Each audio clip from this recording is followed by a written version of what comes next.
Is it tough going into a fight and seeing or hearing or reading about the criticism that people might give you, not knowing what you deal with? And I only say that because I remember the very first time I met you.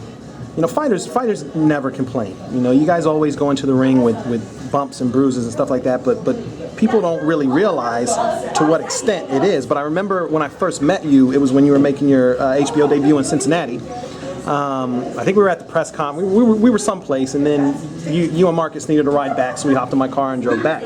But I remember going into that fight, I believe, and I don't know if we can talk about it on camera. If you don't want me to mention anything, I'll delete it or whatever. But I know what you're about but yeah, I think you just had your wisdom teeth pulled, yeah, or something like that. Yeah. Like, I don't think people realize. I mean, that's something you had to deal with going into that fight. And at that point, that was the biggest fight of your career. You were about to debut on HBO. It was supposed to be against Marcos Maidana, yeah, but you know he didn't want the fight, so you had to fight someone else. But still, it was your HBO debut, and you were going into that fight. I showed up to Cincinnati with biting down on gauze. Yeah. To coagulate and make sure that there was no blood happening. Yeah, you know? that was fight week. It was on fight week. I didn't take any of the meds that were given to me by the doctor. I didn't want to have any controversy. I didn't want to have to record the medicine, and I didn't feel like I needed it. I just endured. You know, it just wasn't that bad. It was a good operation. The doctor did very well, so there was nothing to worry about. All I had to do was stop the bleeding. So I did my job the week of the fight. You know, I stayed chewing on gauze and spitting out a little bit of blood from my mouth, and then you know, by the time of the fight, it's not like my mouth was bloody or anything. I was good. But that was a scenario where, like, you can't pull out of the fight. You know what I'm saying? Like, that was your opportunity. It was an HBO debut. That was your moment to shine, and you didn't have any choice, really. I mean, don't get me wrong. You always have a choice. You can say, no, I'm not going to do it. But had you have done that, you might not have gotten your career to the point it is right now. Yeah, it was necessary. Yeah. It was necessary. Yeah. You know, I mean, taking the Porter fight after an injury was necessary. You know what I mean? That's why I did it. You know, I do what's necessary for my career. I mean, this is what I want. You know, it is. I had a injury when I stopped chopping. I didn't spar for 3 weeks leading up to the fight. Damn. I don't even know how you could feel comfortable going into a fight knowing that you haven't sparred. I mean, for half your camp, basically. Well, I was able to, we didn't want to do mitt work, we did noodle work. Okay. You know, we did noodle work, and then I just, combinations, man. We just focused on working on the combinations. We focused on boxing. Like I said, man, my job has not changed since I was 7 years old. If there's one thing Keith Thurman knows how to do, it's fight.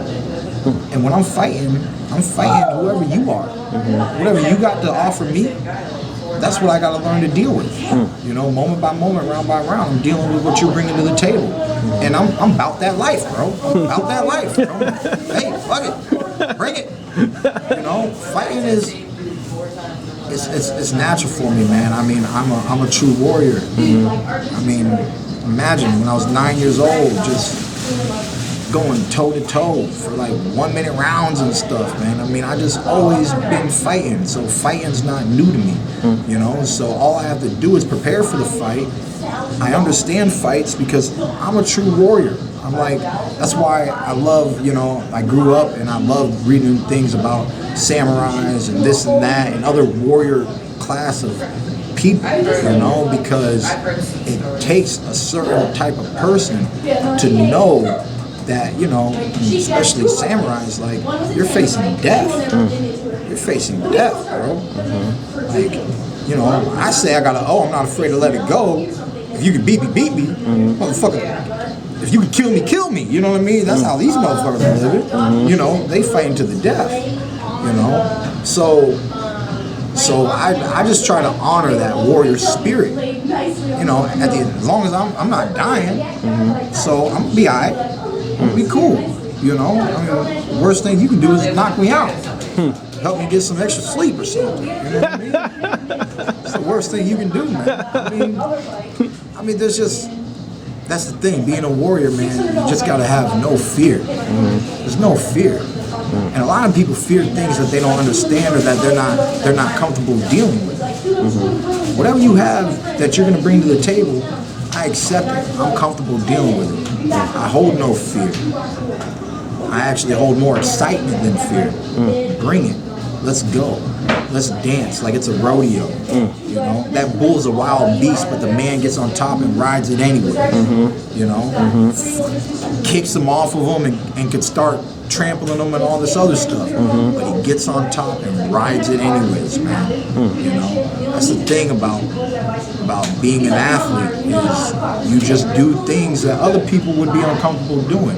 But for some reason, it gives you joy. You know, so.